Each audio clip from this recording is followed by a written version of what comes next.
trẻ hả con? Trứng trẻ hả? Trứng trẻ hả con?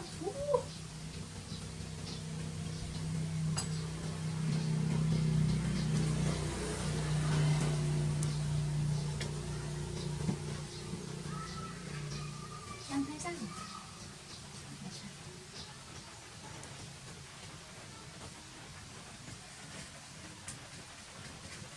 Mưa mưa trẻ không có mưa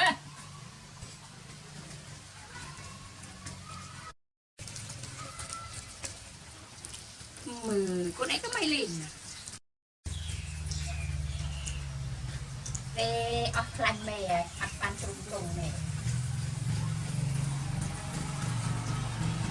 ba cô nãy đòi phim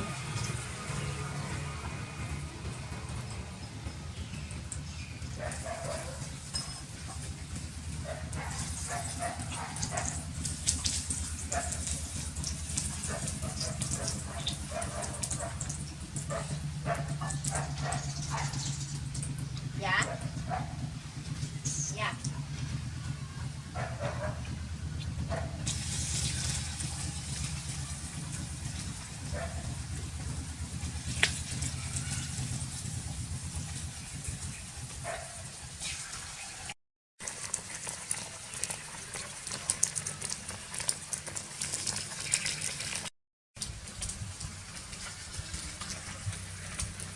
dạ này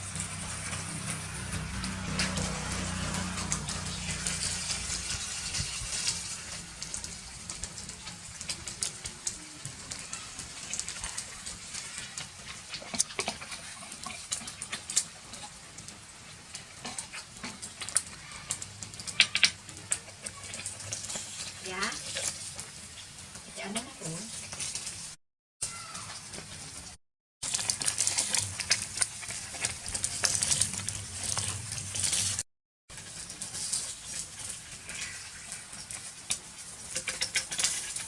chui ở cất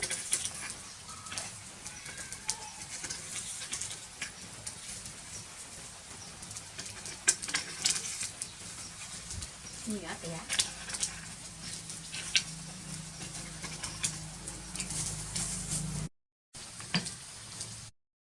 giá này anh thấy nó cuốn này dạ.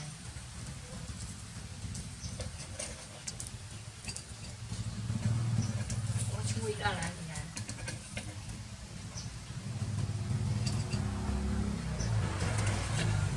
này giá này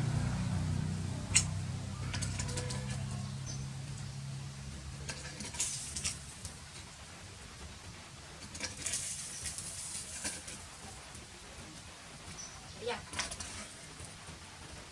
cô đeo trong nhà mấy cái bịch như thông gì